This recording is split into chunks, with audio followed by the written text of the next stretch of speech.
everyone. Good morning. Jamie Dickerson here, mother of April Holt.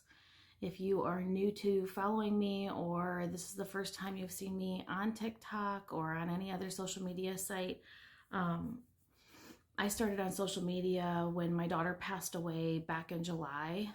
Her death we never got justice for. We are still seeking justice for, and I continue to update on her case as I hear anything. It's been very, very slow progress.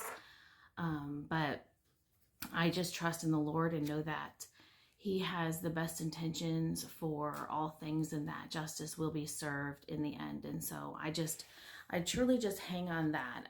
That's how I do my days. And so through my grieving journey, I have tried really hard to inspire others to go to God for that peace.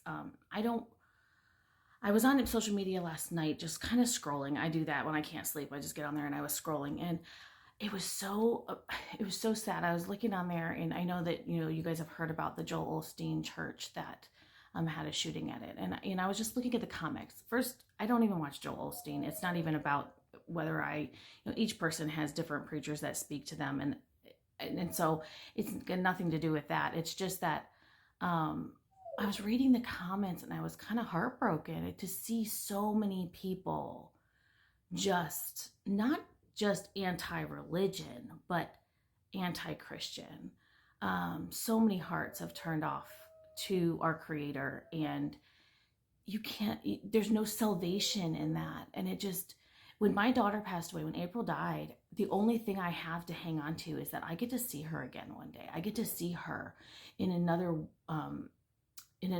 way that's going to be in such a perfect, and there's no stress, no pain, nothing. It's just going to be a glorious place that we get to spend eternity together. And so that's what I hold on to. So when I see people turning from God, and I see people that just blatantly just do not have God in their heart or in their mind, my heart breaks.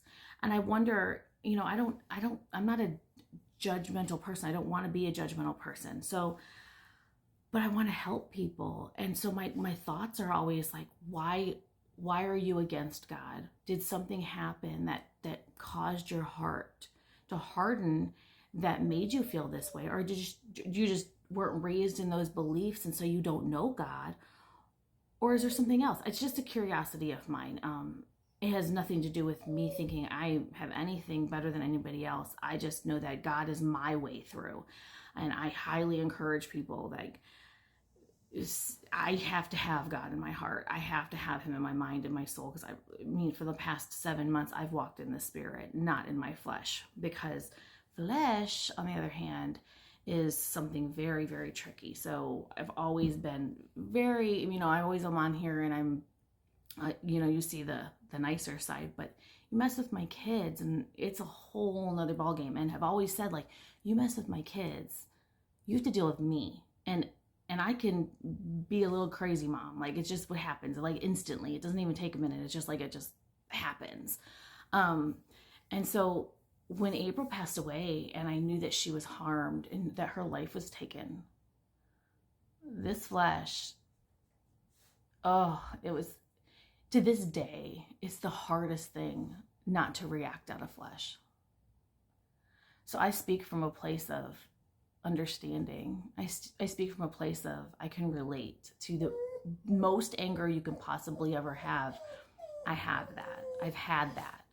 I've had to release that to God. But man, just to think somebody harmed my baby, my beautiful baby, that I have to spend the rest of my life here on earth without. So in saying that, our whole purpose here is to love. It's not to judge. It's not for us. We don't get to, nobody's coming to us at the end of their life and saying, here's what I've done, here's what I haven't done. We don't have that say. We are only here to love, encourage people to have that relationship with God. And so tomorrow's Valentine's Day, and it's all about love. And so when I was reading, and I've been reading this book about heaven, because it really helps me just to, in my mind, accept where my daughter is. But I wanted to read this verse to you today, and it's Deuteronomy 6:4-7. I need my eyes because I can't really see that well. So there, now I can. So it says, "Hear, O Israel, the Lord our God, the Lord is one. Love the Lord with all your heart, with all your soul, and with all your strength. These commandments that I give you today are to be on your hearts. Impress them on your children and talk about them." Deuteronomy 6:4-7. And so a big part of me getting on social media is that if I'm going to have anybody that I can influence, it's going to be for the positive. It's going to be to help. If anybody on here that follows me is struggling with their walk with Christ, or they're having they have questions, please reach out to me. I would love to partner with you in helping you get through whatever this questionable time is. Or if you just don't know God and you want to be introduced to him, I would love to walk with you through that. So please don't hesitate to reach out, because this is a type of love that you can't get from anybody else. There's no human that can fulfill that void, that can give you a peace and a love that only comes from the Holy Spirit, that can only come from a divine intervention. The only way to walk through such a thing as a child's murder is literally to have divine intervention.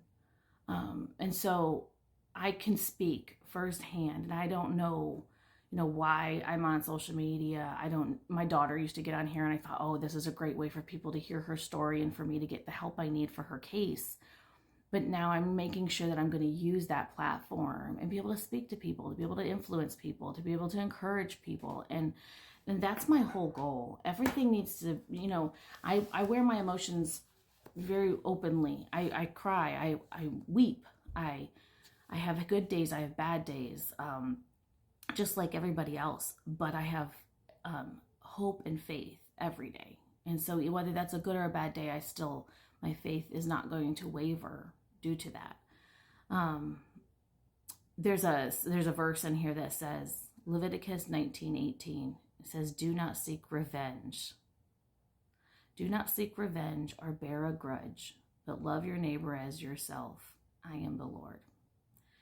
And everything that I read reminds me that my actions are supposed to be that of what Christ would want me to do. And that is what your actions need to be. And so allowing and asking God to enter into your day first thing in the morning, making sure that you're just talking to him throughout the day. I'm not a big, I don't have a lot of my time in my day with having grandkids and everything, and homeschooling, and I'm a kids ministry director. And so I have a lot going on. And so I don't have a lot of time in my day that I just sit down quietly. I don't have quiet moments that much. But so for my prayer time, so I really try intentionally to just throughout my entire day have that prayer relationship going. I'm always talking to God, no matter what. If I'm washing dishes, if I'm driving my car, no matter what I'm doing, I'm always talking to God. And if I start to feel myself fall back a little bit, whether it's my mind or those thoughts start to take over of my sadness and of missing April and just of all things in life, when that happens, I'll turn on some praise songs, or I open my Bible, or sometimes I just go take a bath, or whatever it's going to be to give myself that self-care that I need in order to get me through that moment. So I just wanted to give you guys that word today. I want you guys to make sure that when we think about Valentine's Day, when we think about things that have to do with love, that we remember to love our neighbor, to love each other, and to love God. And so if any of you guys feel that lack and you don't feel that you are loved, reach out to somebody. You can reach out to me. Everybody deserves love in their life, and everybody deserves that person that's there to listen and hear them. And most of all, everybody needs God, because he's available 24/7 every day of the year. There's no off hours. So I just want to leave that with you guys today. Y'all have a blessed and amazing day. All right. Bye, y'all.